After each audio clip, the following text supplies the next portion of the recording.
नमस्कार विद्यार्थियों, आइए आज हम कक्षा 6 की संस्कृत व्याकरण का 8वां अध्याय पढ़ेंगे।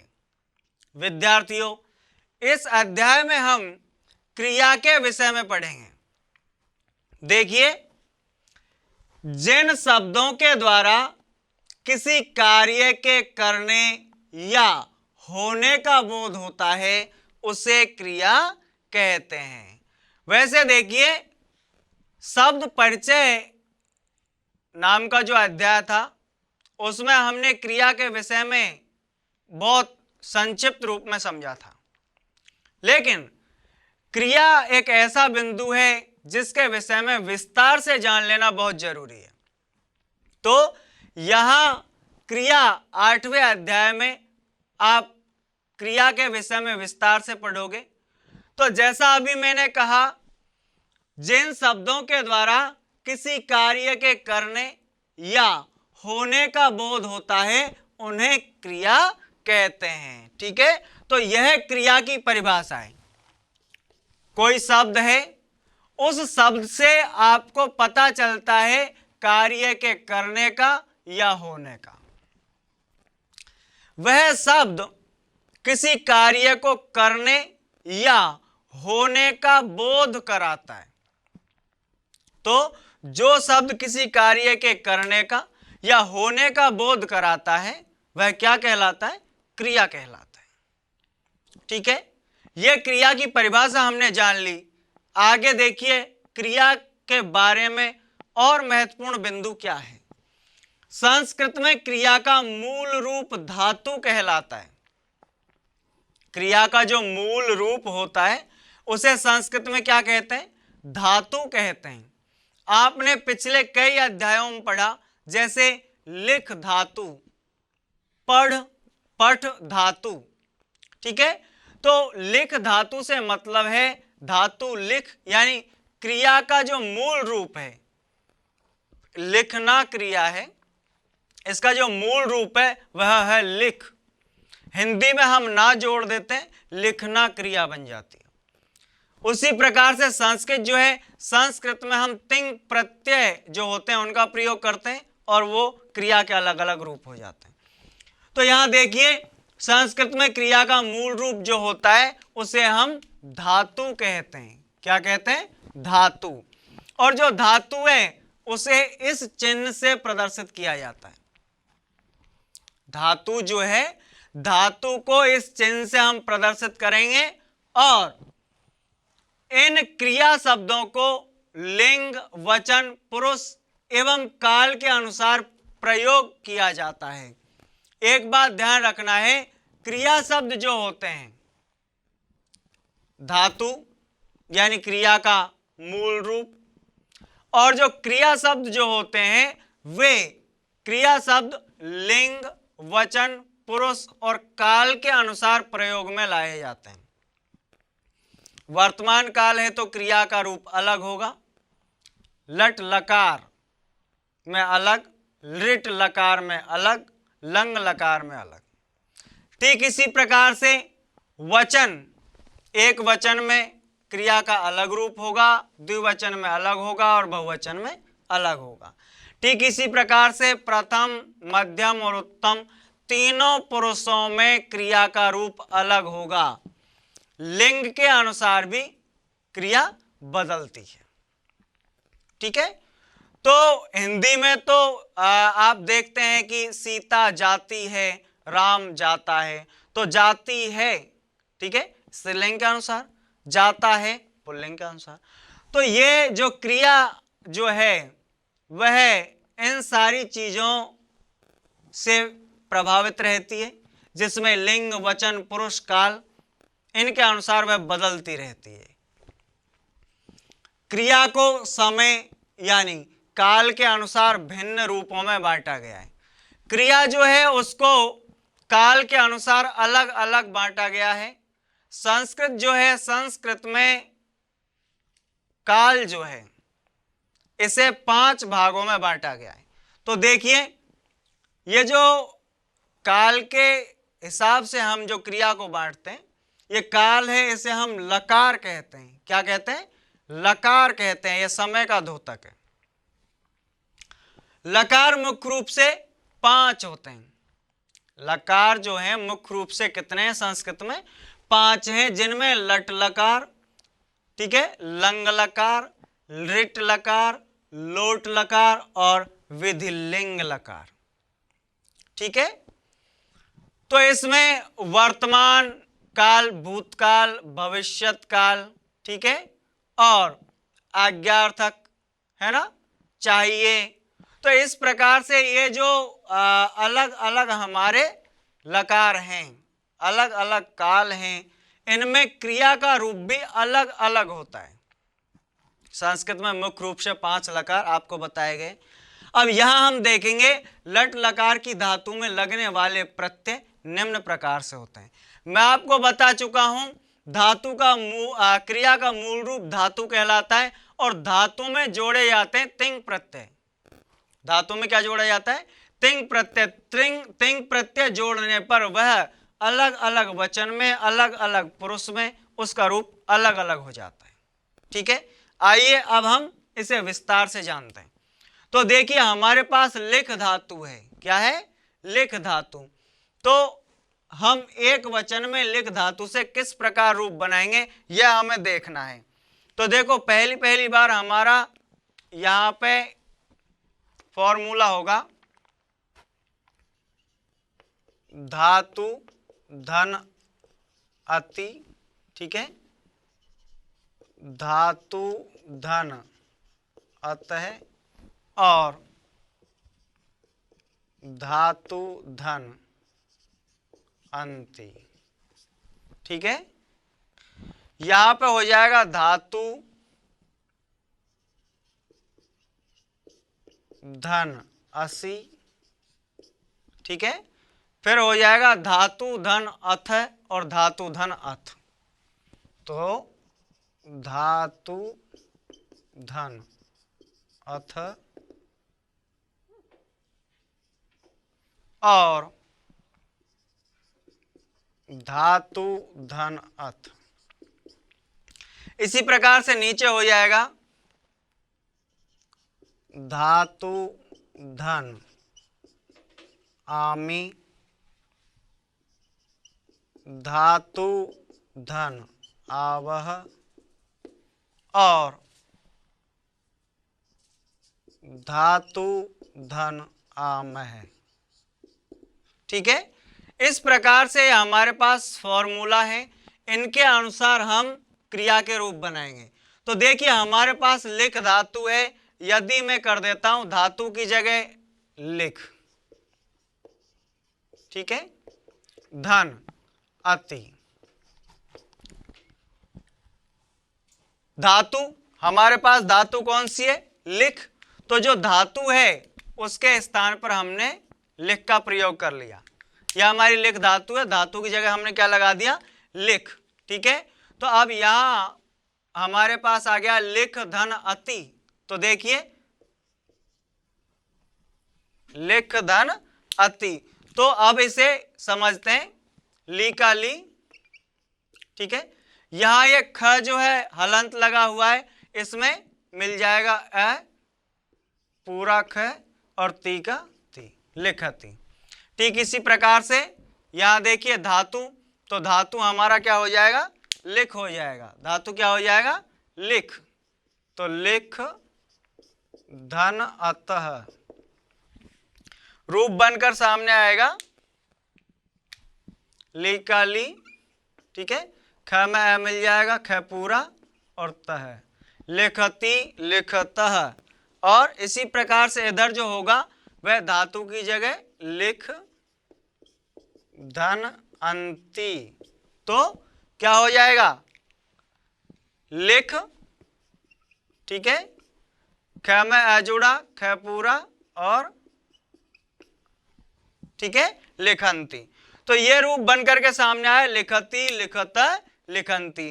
ठीक इसी प्रकार से आगे भी इसी प्रकार से चलेगा धातु धन असी। तो हमारी धातु है लिख धन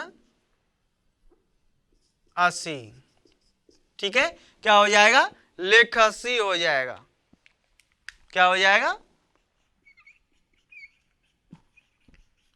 लिखसी। और यहां धातु धन अथ, तो लिख धन अथ, तो हो जाएगा लिखथ।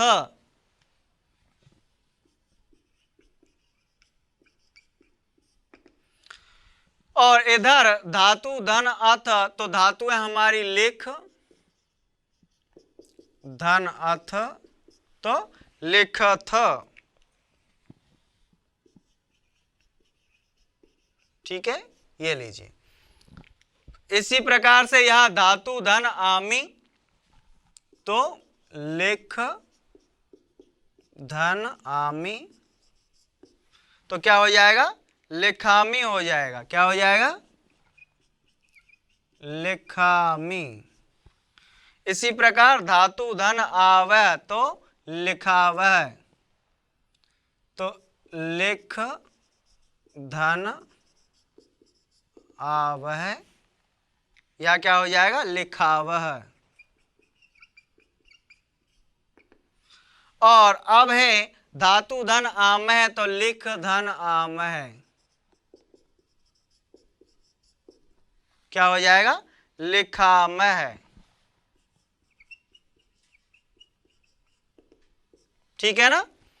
तो इस प्रकार से ये क्रिया का निर्माण होता है, क्रिया का रूप चलते हैं। तो लिखती लिखता है, लिखते दो लिखते हैं, और लिखंती अनेक लिखते हैं। ठीक है, इस प्रकार से इनके अर्थ भी अलग अलग निकलेंगे, अलग अलग पुरुष में अलग अलग रूप होगा। ठीक है, आइए अब हम विभिन्न क्रियाओं के लट लकार के तीनों वचनों में रूप पढ़ते हैं। आइए अब हम कुछ धातुएं हैं, इनके लट लकार के तीनों वचनों में रूप पढ़ेंगे। अब निम्नलिखित क्रियाओं को इनके अर्थ व वचन सहित पढ़िए और समझिए। तो देखिए, ये हमारे पास धातुएं हैं, ये इनका अर्थ है, एक वचन में इनका रूप, द्विवचन में इनका रूप और बहुवचन में इनका रूप। तो देखो, कथ, कथ जो धातु है इसका अर्थ होता है कहना। कथ जो धातु है इसका अर्थ होता है कहना। ठीक है, और यहां हो जाएगा कथ। क्या हो जाएगा? यहां कथय। और जब इसके रूप चलेंगे तो हो जाएगा कथयति। ठीक है, कथयत और कथयंती। ठीक है, कथयत, कथयत, कथयंती।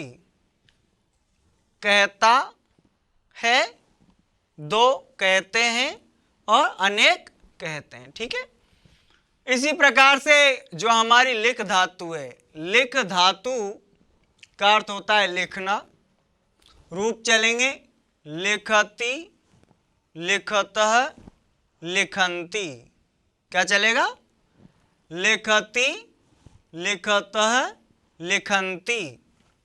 उसी प्रकार से नम धातु जो है, नम धातु है जिसका अर्थ होता है नमस्कार करना। नम धातु का अर्थ क्या होता है? नमस्कार करना। तो नमति, नमतः, नमंती। एक बात आपको ध्यान रखनी है, इन सारी क्रियाओं के रूपों में वही फॉर्मूला अप्लाई किया गया है जो शुरुआत में हमने देखा था। ठीक है, जिसमें धातु धन अंति, धातु धन अतः, धातु धन अति, धातु धन अतः और धातु धन अंति। ठीक है, तो आगे देखिए, खाद धातु जो है अर्थ होता है खाना। क्या अर्थ होगा? खाना, जिसमें खादती, खादतः और खादंती। क्या क्या हो जाएगा? खादती, खादतः, खादंती। ठीक है, इसी प्रकार से धाव, धाव जो धातु है इसका अर्थ होता है दौड़ना। धाव का अर्थ क्या है? दौड़ना। तो यह इसका हो जाएगा धावती, धावतः और धावंती।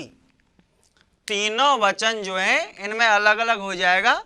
एक वचन में हो जाएगा धावती, धावतः और धावंती। ठीक है। इसी प्रकार से पत धातु जो है, पत का अर्थ होता है गिरना। पत का अर्थ क्या होता है? गिरना होता है।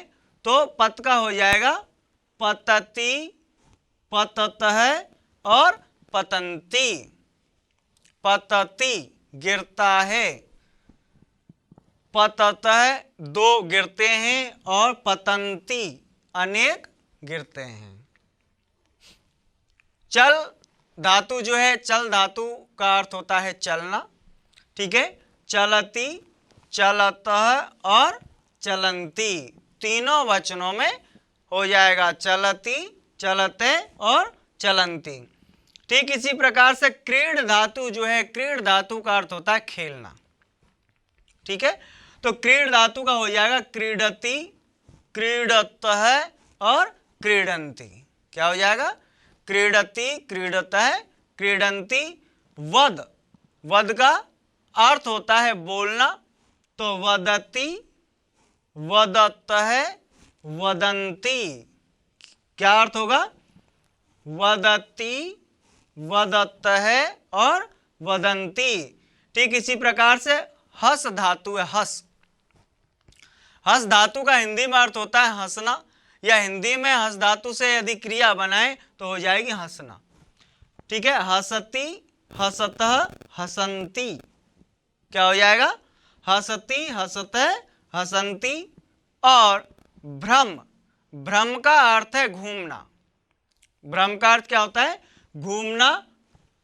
भ्रमति, भ्रमतः, भ्रमंती। भ्रमति घूमता है, भ्रमतः दो घूमते हैं और भ्रमंती यानी अनेक घूमते हैं। ठीक है। अगली धातु है पच, अर्थ होता है पकाना, या हिंदी में क्रिया यदि बनेगी तो बन जाएगी पकाना, जिसमें पचती, पचतः और पचंती। ठीक है। इसी प्रकार से वस धातु है, हिंदी में अर्थ होगा रहना, और इसका जो वस धातु के तीनों वचनों में रूप है वो चलेंगे वसती, वसते, वसंती। ये गम धातु है, इसका गच्छ हो जाता है और फिर गच्छ से रूप चलते हैं गच्छति, गच्छते और गच्छन्ति। जाता है, दो जाते हैं और अनेक जाते हैं। आइए अब आगे कुछ अन्य धातुएं हैं, उनके तीनों वचनों में और रूप पढ़ते हैं। हमारी अगली धातु है यज। ठीक है। यज का अर्थ होता है यज्ञ करना। ठीक है। यज्ञ करना, और इसके तीनों वचनों में इसके रूप चलते हैं यजति, यजतः, यजंती। ठीक है। यजति, यजतः, यजंती। यज्ञ करता है, दो यज्ञ करते हैं और अनेक यज्ञ करते हैं। उसी प्रकार से दा, जिसका हो जाता है यच्छ। ठीक है। अर्थ होगा देना। यहां एक वचन हो जाएगा यच्छति, देता है। द्विवचन यच्छते, दो देते हैं। यच्छन्ति अनेक देते हैं। अगला है पा, पीब। ठीक है। अर्थ होगा पीना। एक वचन पेबती, द्विवचन पेबतः और बहुवचन पेबंती। ठीक इसी प्रकार से अस, अर्थ है होना। अस्ति, स्तः और संति। क्या हो जाएगा? अस्ति, स्तः और संति। ठीक है। इसी प्रकार से गई, इसका हो जाता है गाय। गई का क्या हो जाता है? गाय। और रूप चलते हैं गायति, गायत, गायंती। ये गई धातु जो है इसका अर्थ होता है गाना। ठीक है। गायति एक गाता है, गाती है। गायतः दो गाते हैं, गाती हैं। गायंती अनेक गाते हैं गाती, ठीक है। इसी प्रकार से कूर्द अर्थ है कूदना, कूर्दती, कूर्दतः, कूर्दंती, कूर्दती, कूर्दतः, कूर्दंती। ठीक इसी प्रकार से अगला है खेल। खेल का अर्थ होता है खेलना।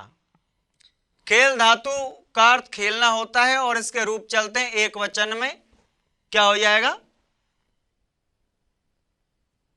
खेलंती, ठीक है, और खेलतः और खेलंती, ठीक है, क्या हो जाएगा? खेलती, खेलतः, खेलंती।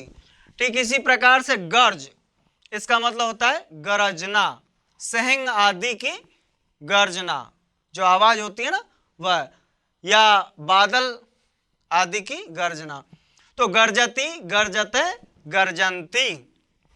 इसी प्रकार से चर, चर का अर्थ होता है चरना, चरती, चरते, चरंती, ठीक है। विकस, इसका होता है खिलना, फूल का खिलना, तो विकसती खिलता है, विकसतः दो खिलते हैं, और विकसंती अनेक खिलते हैं। इसी प्रकार से कृष, ठीक है, जोतना, इसके रूप चले हैं कर्षति, कर्षते, कर्षंती। एक के लिए कर्षति जोतता है, कर्षते दो जोतते हैं, और कर्षंती अनेक जोतते हैं। ठीक इसी प्रकार से पठ अर्थ होता है पढ़ना, पठती, पठते, पठंती। और अगला है स्था, ठीक है, इसका हो जाता है तिष्ठ, ठीक है। तो तिष्ठ, ये यहां तिष्ठ जो है उसका अर्थ हो जाएगा बैठना, तो तिष्ठति, तिष्ठते, तिष्ठन्ति। बैठता, बैठती है, दो बैठते, बैठती हैं, और अनेक बैठते, बैठती है। ठीक इसी प्रकार से आ उपसर्ग, ठीक है, गम, तो आना, आगच्छति हो जाएगा, आगच्छति, आगच्छते, और आगच्छन्ति। इसी प्रकार से भू, भू का क्या हो जाता है? भव, अर्थ होगा होना, तो भवती, भवतः, भवंती, ठीक है। तो एक बार हम इन सबको बोल के देखेंगे। यज, यज्ञ करना, यजति, यजत, यजंती, ठीक है। दा, देना, यच्छति, यच्छते, यच्छन्ति। पा, पिब, पीना, पिबती, पिबतः, पिबंती, ठीक है। अस, होना, अस्ति, स्तः, संति, क्या हो जाएगा? अस्ति, स्तः, संति। गई, गाय, गाना, गायति, गायते, गायंती। कूर्द, कूदना, कूर्दति, कूर्दते, कूर्दंती। खेल, खेलना, खेलती, खेलते, खेलंती। गर्ज, गरजना, गर्जती, गर्जते, गर्जंती। चर, चरना, चरती, चरते, चरंती। विकस, खिलना, विकसती, विकसते, विकसंती। कृष, जोतना, करसती, करसते, करसंती। पठ, पढ़ना, पठती, पठते, पठंती। स्था, तिष्ठ, बैठना, तिष्ठति, तिष्ठते, तिष्ठन्ति। आगम, ठीक है, गच्छ, तो आना, आगच्छति, आगच्छते, आगच्छन्ति। भू, भव, होना, भवति, भवते, भवन्ति। आइए अब और भी हमारे पास क्रियाएं हैं, उनका हम अलग अलग वचनों में रूप बनाते हैं। आइए कुछ अन्य धातुएं हैं, इनके रूप किस प्रकार से चलते हैं देखते हैं। धातु, सबसे पहली धातु है दृश्य, इसका हो जाता है पश्य। पश्य का अर्थ होता है देखना, और इसके एक वचन, द्विवचन और बहुवचन में रूप चलते हैं पश्यति, पश्यतः और पश्यन्ति। कैसे रूप चलते हैं? पश्यति, पश्यतः और पश्यन्ति। अर्थ होता है देखता देखती है, दो देखते देखती है और अनेक देखते देखती है। ठीक इसी प्रकार से नृत्य, दृश्य का पश्य हो जाएगा और नृत्य, ठीक है, नाचना। एक वचन में नृत्यति, नाचती है, नाचता है। नृत्यतः, दो नाचते हैं, नाचती हैं। नृत्यन्ति, तो अनेक नाचते हैं, नाचती है। नी का हो जाता है नय। नय का अर्थ होता है ले जाना। नय का अर्थ क्या होगा? ले जाना। ये यह एक वचन में रूप होगा नयति, ले जाता है, ले जाती है। नयतः, दो ले जाते हैं, ले जाती हैं। नयंती, अनेक ले जाते हैं, ले जाती है। ठीक इसी प्रकार से घ्रा, ठीक है, यहां जिग्र हो जाता है। क्या हो जाएगा? जिग्र। सूंघना इसका अर्थ होता है, तो जिघ्रति, जिघ्रतः और जिघ्रन्ति। क्या हो जाएगा?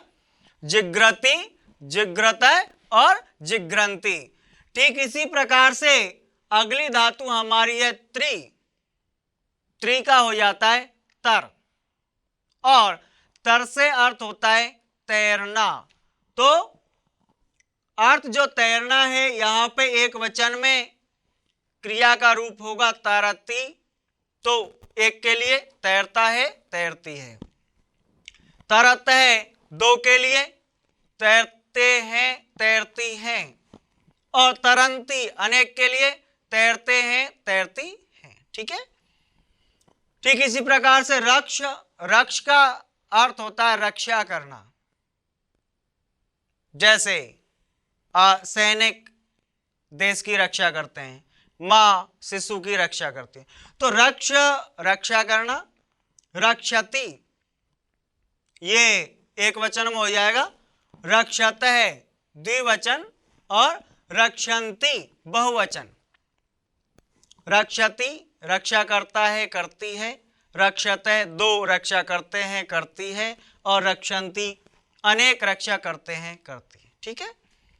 रि, रि हरण करना, तो इसका क्या हो जाएगा? हरति, हरति, हरतः, हरन्ति। ठीक है।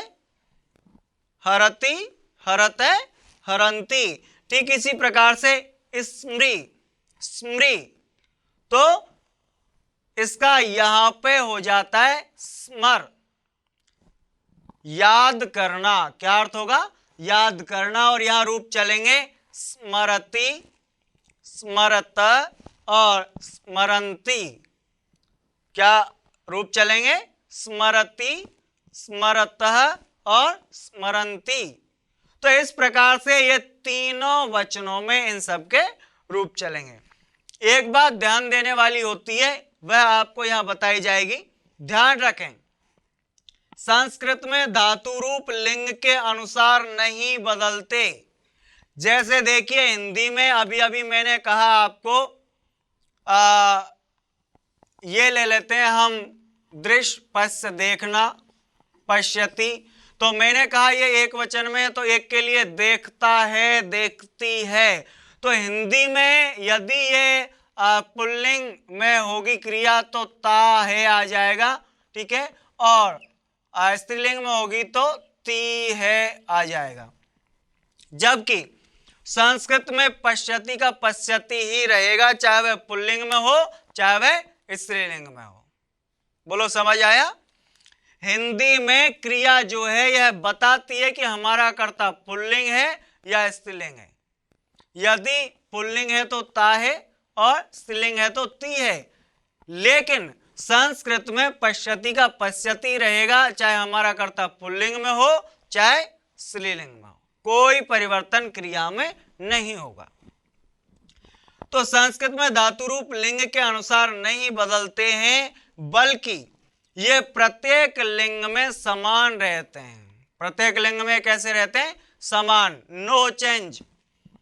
यहां एग्जाम्पल देकर के आपको समझाया गया। देखो बालः ये पुल्लिंग में है, बालः चलती, तो बालः के साथ भी हमने एक वचन की क्रिया का प्रयोग किया, चलती, ये पुल्लिंग का है।